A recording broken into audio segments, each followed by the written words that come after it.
Estamos no coração do Centro Nacional de Cultura.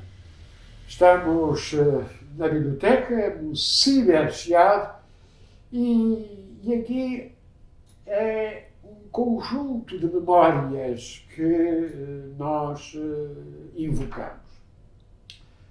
Antes de mais, o facto de aqui termos a grande referência relativamente às pessoas que fizeram ao longo do tempo, ao longo de mais de 75 anos, a vida do Centro Nacional de Cultura. Aqui está a memória do Tempo e o Modo, aqui está a memória de Raiz e Utopia, aqui está a memória exatamente do Centro Nacional de Cultura. Aqui na loja, aqui embaixo, estava a Livraria Moraes. A Livraria Moraes foi refundada por António Alçada Batista no final dos anos 50, sobretudo a partir de 58. António Alçada Batista assume uma pequena loja jurídica e reformula, publicando um conjunto de obras inovadoras que são, afinal, obras que preparam o Concílio Vaticano II. Estávamos no momento da eleição de João XXIII, um Papa que aparece como um Papa de transição, mas que vai ser um Papa fundamental, porque vai, afinal, convocar o Concílio Vaticano II, que não era a continuação do Concílio Vaticano I, mas era uma nova realidade, uma abertura de novos horizontes. E António Alçada Batista e a sua equipa, Pedro Taman, Nuno Bragança, João Bernardo da Costa, vão exatamente animar aquilo que era uma necessidade do país. Vivia-se em ditadura, mas essa ditadura tinha sido abalada por pelo menos dois acontecimentos. O primeiro é a candidatura do general Humberto Delgado, que vai alterar profundamente o ambiente político e social e, sobretudo, vai nos dizer que as Forças Armadas não estão unânimes. Há, de facto, aqui, pela primeira vez, uma referência de conflito, uma referência de inconformismo relativamente às Forças Armadas e a célebre carta, o célebre memorando do Bispo do Porto, Dom António Ferreira Gomes, a Salazar, e esse momento vai determinar, por um lado, o exílio de Dom António Ferreira Gomes, do Bispo do Porto, e, naturalmente, o início de uma nova fase daquilo que é o protagonismo do que podemos designar como os católicos inconformistas. Ora, mas estamos a começar aqui uma peregrinação, um roteiro em torno da importância dos livros para o Chiado.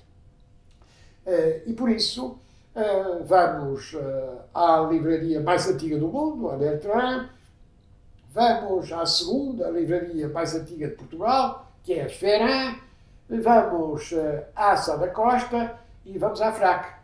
E quando eu digo vamos à FNAC, é porque a FNAC foi, de algum modo, a âncora da renovação do Chiado depois do tremendo incêndio de 1988. Ora, não é por acaso, como digo, que aqui começamos, uma vez que a livraria, que foi animada por António Alçada Batista, era uma livraria extraordinariamente relevante. Recordo uma pequena história com dois amigos meus que tem a ver com livros proibidos. A verdade é que o livro proibido tinha uma especial importância nesta altura. E um dia, um dos meus amigos, eu omito o nome porque ele está vivo, felizmente, disse a um amigo, também bastante conhecido e poeta, disse a um amigo: há um bom local para comprar livros proibidos. É Moraes. Vais lá, encontrarás um empregado muito simpático, o Sr. Edmundo. O Sr. Edmundo tinha sido indicado ao António Alçada Batista pelo padre Abel Varzim, referência fundamental do inconformismo e referência fundamental do papel social, como pároco aqui da encarnação. O Sr. Edmundo era, de facto, a grande referência, um empregado que estava permanentemente aqui, na loja. E esse meu amigo chegou e disse: olha, tem aí livros a venda, aqueles que não são assim muito. E o Sr. Edmundo olhou para ele com um ar absolutamente impávido e diz: nós aqui não vendemos livros proibidos. Bom, a pessoa foi embora, virou as costas, foi-se embora e disse: bom, pelos vistos o meu amigo tinha razão, porque é facto é que o Sr. Edmundo, este senhor aqui, disse-me que aqui não se vendia livros proibidos. Desceu a rua Duque de Bragança, que é aquela que parte aqui do Largo do Picadeiro, onde se encontra a livraria, e encontra este seu amigo, por casualidade e por sorte, e contou-lhe a história. Contou-lhe a história e o amigo disse: mas anda aí. E chegaram os dois aqui à livraria e o amigo que tinha sido encontrado e que tinha dado o conselho: Sr. Edmundo, mostra aqui ao meu amigo aqui os livros que aí tem. E ele mostrou. Mas o outro, o interlocutor, diz assim: mas ainda agora o senhor disse-me que não tinha esses livros. E ele responde assim: sabia lá se o senhor era um agente da PIDE? Ora, e naturalmente comprou os livros que queria, com a cautela necessária. O senhor Edmundo, afinal, sabia bem do que é que se tratava e por que razão é que era importante ter todos os cuidados. Todos os cuidados eram poucos. Até porque o Centro Nacional de Cultura ficava aqui, atrás da livraria, bem próximo da sede da Polícia Política, e portanto, a presença, como aliás, um testemunho extraordinário, Sofia de Melbrana, quando foi presidente do Centro Nacional de Cultura, a presença da PIDE era permanente, a ponto de ter havido um célebre episódio de Francisco Sousa Tavares ter posto os documentos proibidos dentro do congelador, o que levou, afinal, a que a PIDE não tivesse apreendido esses documentos que tinham sido realmente distribuídos pelo arquiteto Nuno Teodónio Pereira. Portanto, falar da Moraes, falar da Livraria Moraes, falar do Centro Nacional de Cultura, falar de onde estamos, é falar do melhor começo para esta nossa peregrinação. Estamos na Livraria Bertrand, que é a livraria mais antiga do mundo, nascida em 1732, mas não nasceu neste local. Nasceu na rua direita do Loreto, que é justamente a seguir ao que hoje é a Praça de Camões, e é fundada para corresponder àquilo que eram as necessidades culturais da cidade num reinado extraordinariamente rico, como era o reinado de Dom João V. Será Pedro Forre, que justamente é fundador desta livraria, e ele vai se associar com um amigo, que é João José Bertrand, que vai justamente dar o nome com que esta livraria, que tem muitas designações ao longo da sua história. Há muitas designações, mas aquela que se manteve, aquela que a singularizou, foi justamente a referência a Bertrand, que é este amigo do fundador, amigo e sócio do fundador da livraria. Ora, ocorre o terremoto de 1755 e Pedro Forre tem que provisoriamente instalar a cidade, a livraria, num outro ponto da cidade. Falo ali próximo das necessidades. Portanto, no sítio do Senhor da Boa Morte, que é hoje mais ou menos próximo do Cemitério dos Prazeres. Mas era uma instalação provisória.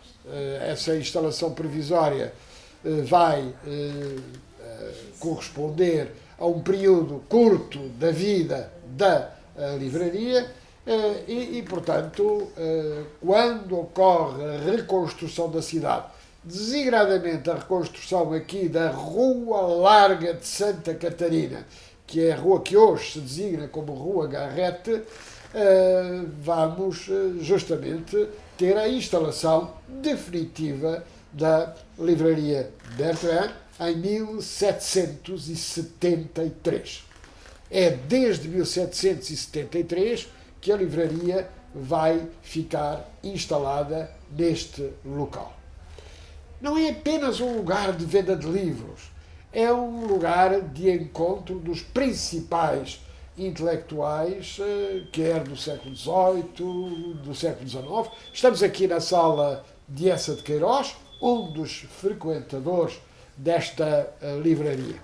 Importa explicar que Essa de Queiroz, quando vinha à cidade de Lisboa, ficava em casa de seus pais, ali no Rossio, mas vinha a miúde aqui a Bertrand, subia a Rua do Carmo, a Rua Nova de Santa Catarina, e chegava aqui, ficava mais ou menos a meio do caminho para a casa do seu dileto amigo e antigo professor Ramalho Ortigão, que morava no Bairro Alto, numa casa célebre de que temos falado. Portanto, de quem falamos relativamente aos frequentadores da livraria Bertrand?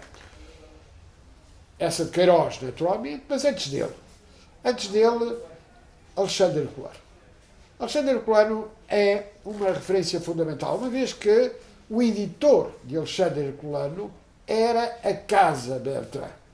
Alexandre Herculano, a certa altura, vai para Santarém, vai para Valdelobos e aí ele dedica-se com extraordinário sucesso à agricultura, a ponto de ser um dos grandes produtores de azeite, premiado internacionalmente. E aqui na Rua Larga de Santa Catarina, ele vai andar entre dois pontos. Um é a Casa Bertrand, onde estamos, e o outro é o Jerónimo Martins, que era o distribuidor do azeite herculano. Aliás, em virtude de um resfriado que Herculano contrai ao vir aqui à cidade, que ele vai morrer através de uma broncopneumonia que nessa altura era fatal. Mas Herculano aqui tem um amigo que foi sócio da Bertrand. O sócio da Bertrand era José Fontana. José Fontana é alguém que bem conhecemos como divulgador das ideias do socialismo utópico, é alguém muito preocupado pela organização do operariado, e vai ser José Fontana que pede a Herculano que seja o primeiro subscritor da Carta de Protesto contra a proibição das conferências democráticas do Casino. As conferências democráticas do Casino iniciam-se, Antero Quental faz duas conferências, as duas primeiras, Essa de Queiroz faz uma importante conferência sobre as novas tendências da literatura, e quando está marcada a conferência de Salomão-Sáraga, a conferência é fechada. As conferências tinham lugar no Largo da Abegoaria, aqui bem próximo, aqui hoje Largo Rafael Bordal Pinheiro, porque era no largo onde Rafael Bordal Pinheiro, o grande desenhador, o grande ilustrador, morava. Ora, e Herculano, a pedido de Fontana, vai ser exatamente o primeiro subscritor dessa carta de protesto. Herculano não concordava com todas as ideias desses jovens que tinham organizado as conferências do Casino, mas havia um princípio fundamental. Era a liberdade de expressão. E Herculano considerava intolerável que não houvesse o reconhecimento pleno da liberdade de expressão. Falei de Herculano, falo de Garrett. Estamos aqui num lugar de passagem de Garrett. Garrett vinha do teatro, que tinha fundado, hoje o Teatro Nacional Dona Maria II, até ao Conservatório Nacional, onde, com João Domingos Bom Tempo, tinha criado uma escola de artes.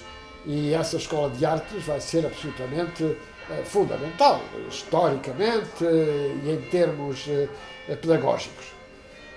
Existe, aliás, no espólio da Bertrand, uma carta de Garrett que nós todos bem conhecemos. Mas não para aqui. Já vos falei de Herculano, de Garrett, de José Fontana, de Eça de Queiroz, mas podemos chegar mais próximo dos nossos dias. A primeira sala desta livraria é a sala que evoca Aquilino Ribeiro, o grande escritor, o grande romancista. Mas, além de Aquilino Ribeiro, nós temos os frequentadores aqui da Bertrand.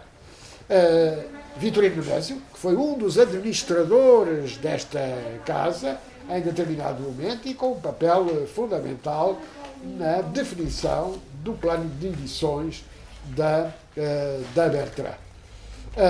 Portanto, é uma casa com muita história. A sala a seguir, onde iremos, aliás, é a sala de Almada Negreiros, mas sobre ele falaremos daqui a um pouco. Estamos na sala de Almada Negreiros e nada melhor do que próximos de um livro que tem como capa exatamente uma fotografia tirada aqui à porta da Bertrand, em que o jornalista António Valdemar está a conversar com Almada Negreiros. O livro é Os Painéis, a Geometria e Tudo, de Almada, e trata-se naturalmente de uma longa entrevista com Almada Negreiros a propósito dos painéis de Nuno Gonçalves, os painéis ditos de São Vicente. Em 1940 é Almada Negreiros que vai propor, e isso vai ser aceite, uma nova ordenação dos dois trípticos de Nuno Gonçalves, ditos de São Vicente. E Almada Negreiros chega a essa conclusão em virtude da ordenação do chão e, designadamente, da própria projeção em termos panorâmicos do chão dos painéis de São Vicente. E a partir de 1940 é aceite a proposta de Almada Negreiros. Almada Negreiros era um homem absolutamente extraordinário, porque é um dos nossos grandes pintores, é um dos nossos grandes dramaturgos, é naturalmente uma referência essencial do modernismo português. Note-se, aliás, que a sua última obra é a obra na entrada da Fundação Carlos Gulbenkian e que se chama sintomaticamente Começar. Ou seja, Almada Negreiros estava disponível sempre para começar, os olhos despertos para novas realidades e para o mundo na sua diversidade. Eu não posso esquecer aqui, na minha lembrança, que é a Bertrand que vai editar em português a revista Tintin. Justamente isso vai ser extremamente influente, não na minha geração, porque eu sou da geração do Cavaleiro Andante, e a Bertrand, para mim, era o local onde eu assinava o Tantan belga.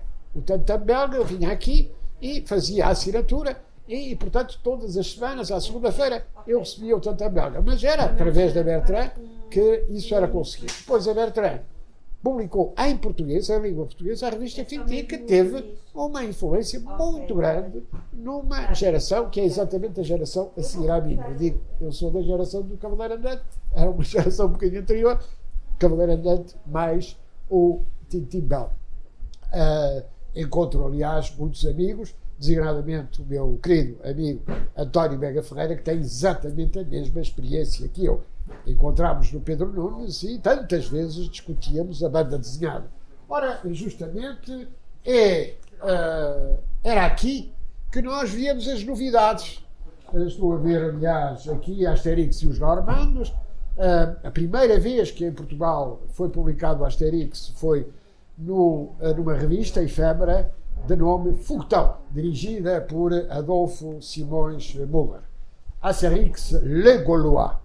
E era aqui, justamente, eu recordo-me que a primeira vez que vi, isto é uma edição antiga, é uma edição atual, mas de um livro antigo, justamente foi aqui mesmo, noutra sala, mas justamente que pela primeira vez lemos o Tintin.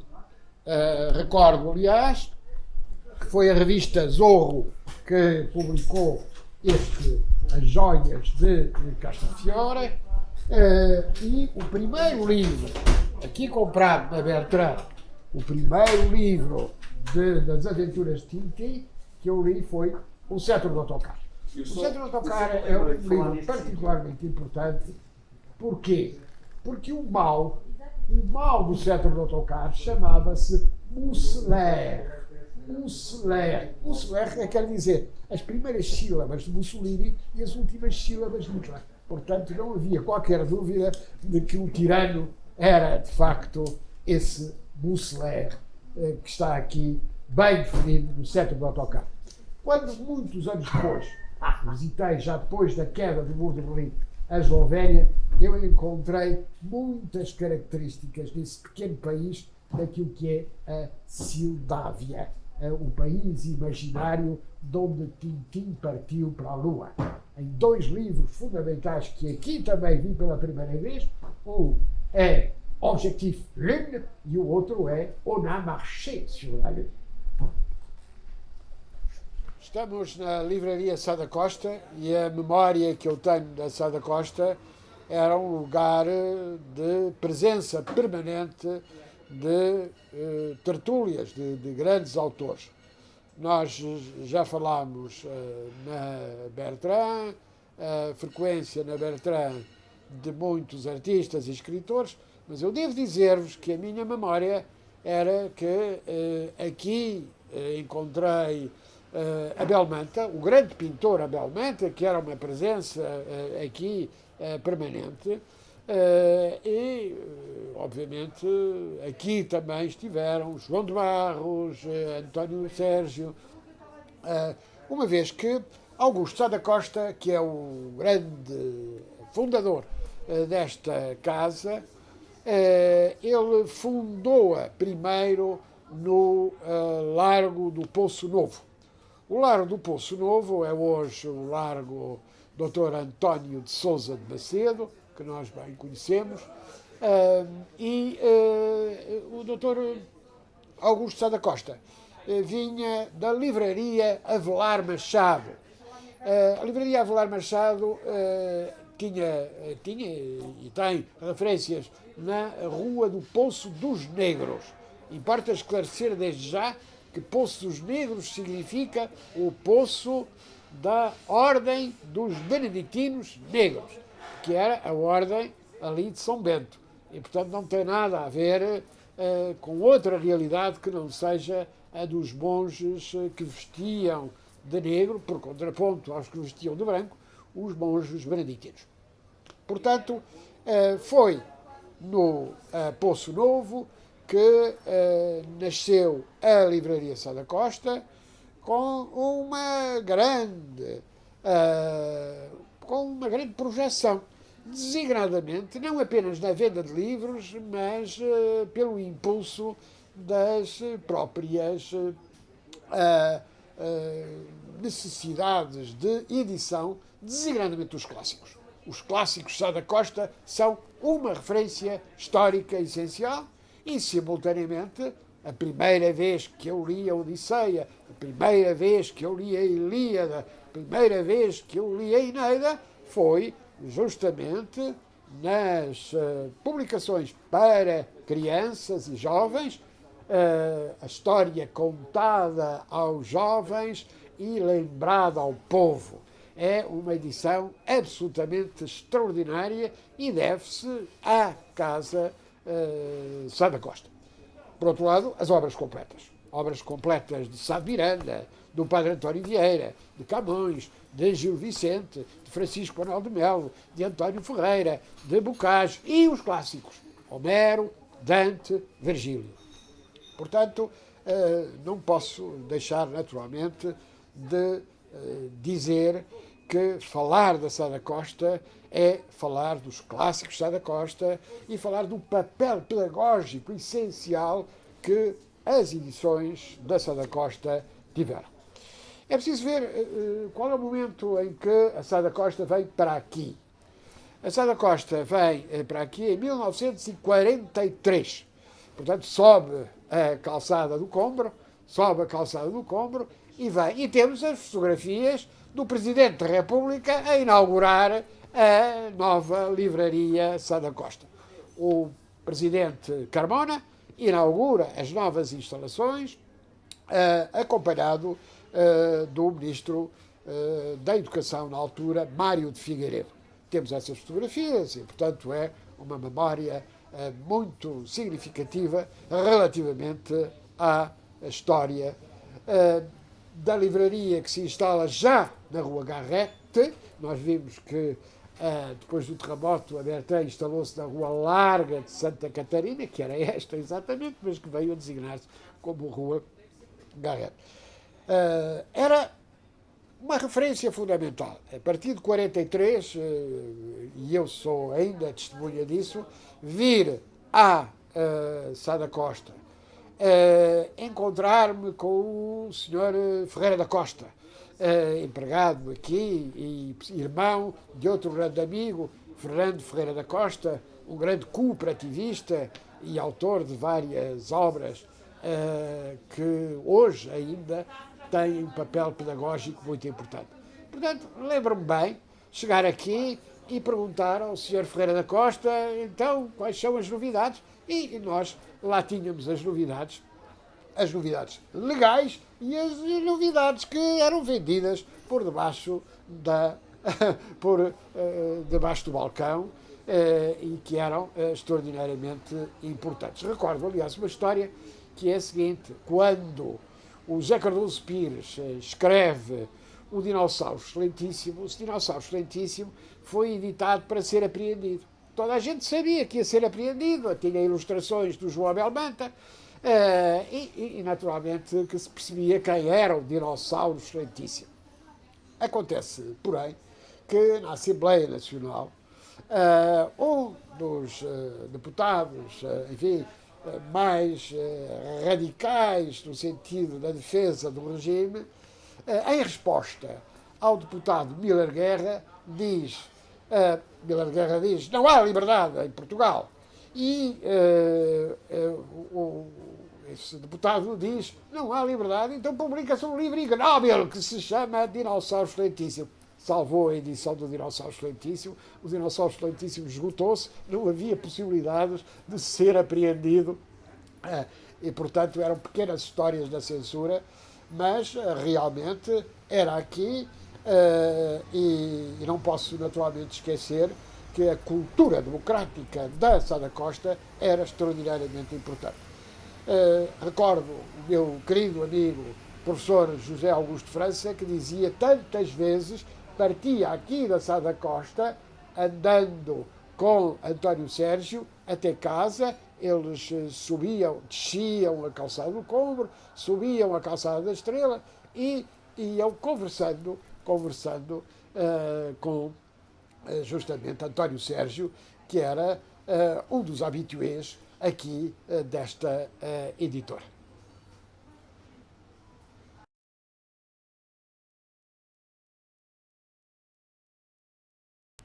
A Livraria Ferran, além de ser uma livraria muito bonita e muito acolhedora, é a segunda livraria mais antiga do país.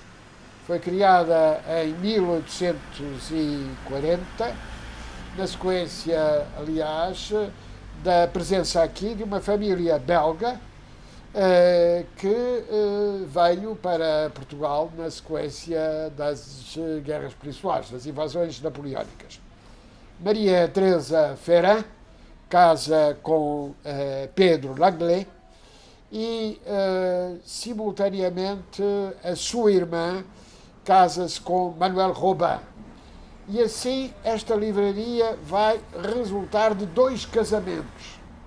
O casamento de Maria Teresa Ferran e a criação do gabinete de leitura.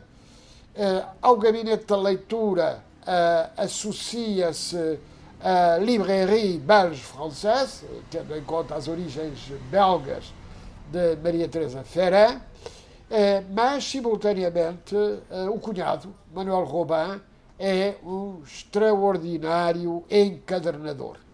E é por isso que, nas suas origens, a Ferran vai ser um gabinete de leitura, já explicarei o que é, uma livraria e um encadernador. O melhor encadernador da cidade de Lisboa, a ponto de a coroa e a corte encarregar-se aqui, justamente, de fazer com que os seus livros fossem encadernados na melhor qualidade.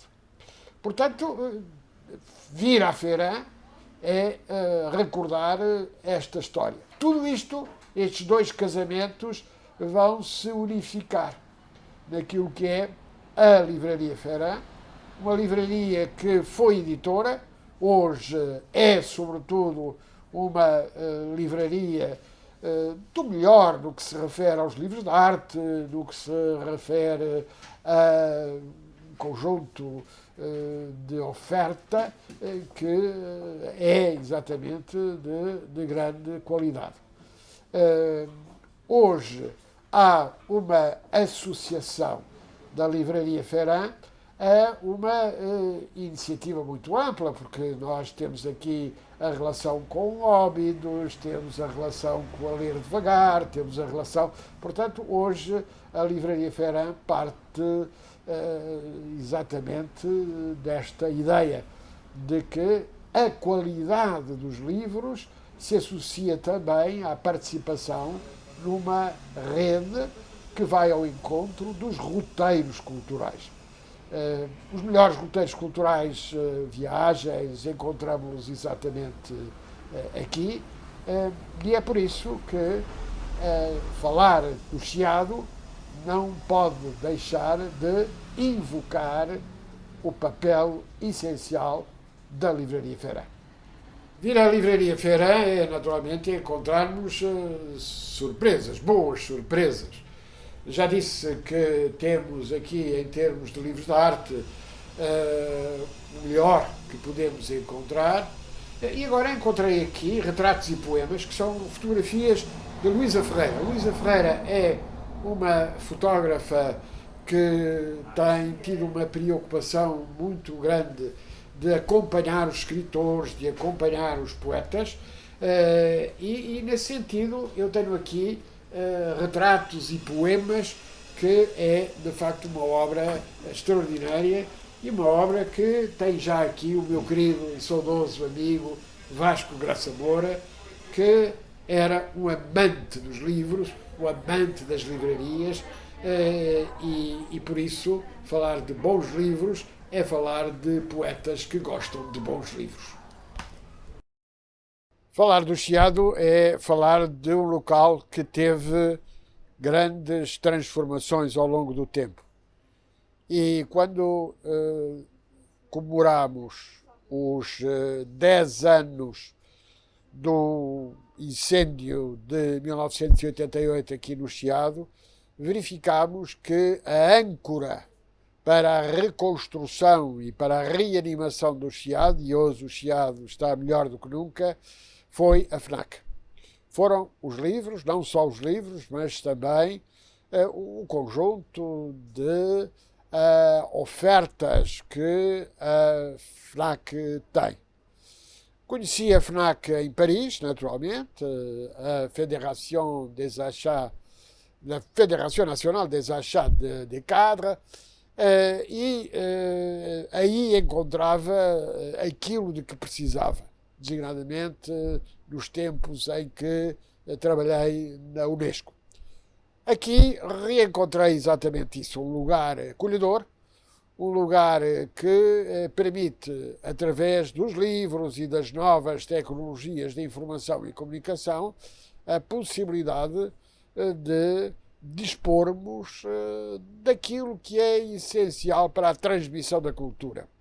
Portanto, a FNAC é, na história do Chiado, na história deste lugar fantástico, que é uma encruzilhada de muitas influências e encruzilhada de iniciativas que são muito importantes, a FNAC é a tal referência, a referência fundamental, e por isso, dialogando com o arquiteto Cisa Vieira, ele reconheceu que a animação do Chiado depois da tragédia do fogo foi possível graças à mobilização das pessoas em torno dos livros e das novas tecnologias de informação e comunicação.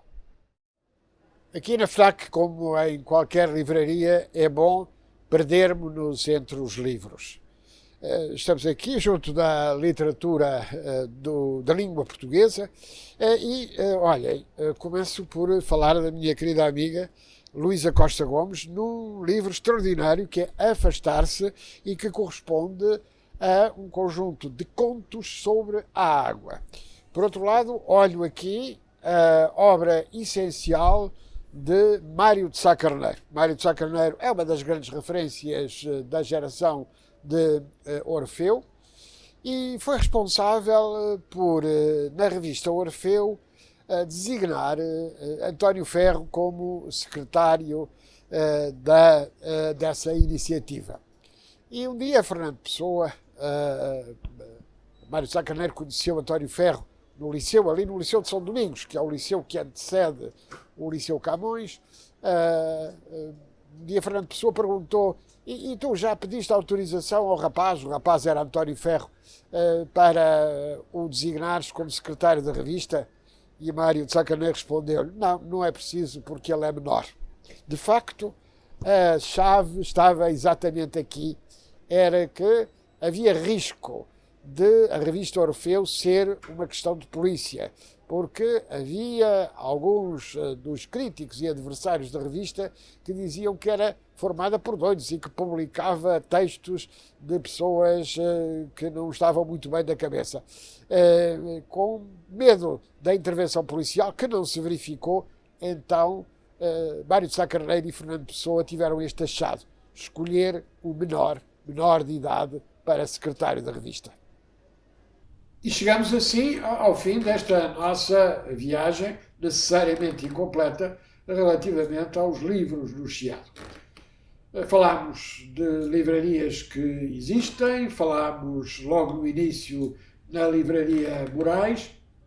Eu gostaria só de recordar aquelas que não sobreviveram. E, designadamente, duas das livrarias que não sobreviveram. Uma é a Livraria Portugal.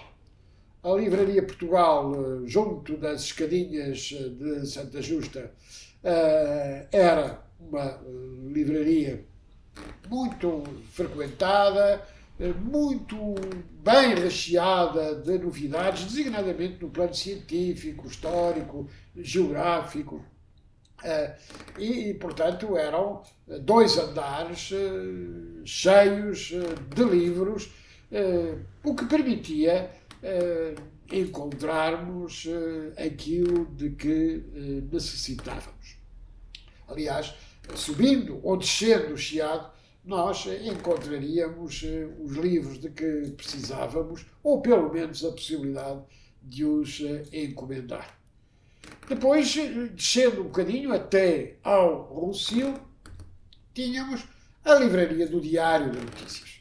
A livraria do Diário de Notícias, que era, aliás, uma livraria muito bem recheada, devo dizer que tínhamos a galeria também do Diário de Notícias, aqui no Chiado, e tínhamos a livraria lá do Rossio. E a possibilidade, naturalmente, daí também termos um conjunto bastante rico de obras de que podíamos dispor. Em suma, o Chiado é hoje ainda, pelo que vimos, um lugar de encontro dos melhores livros.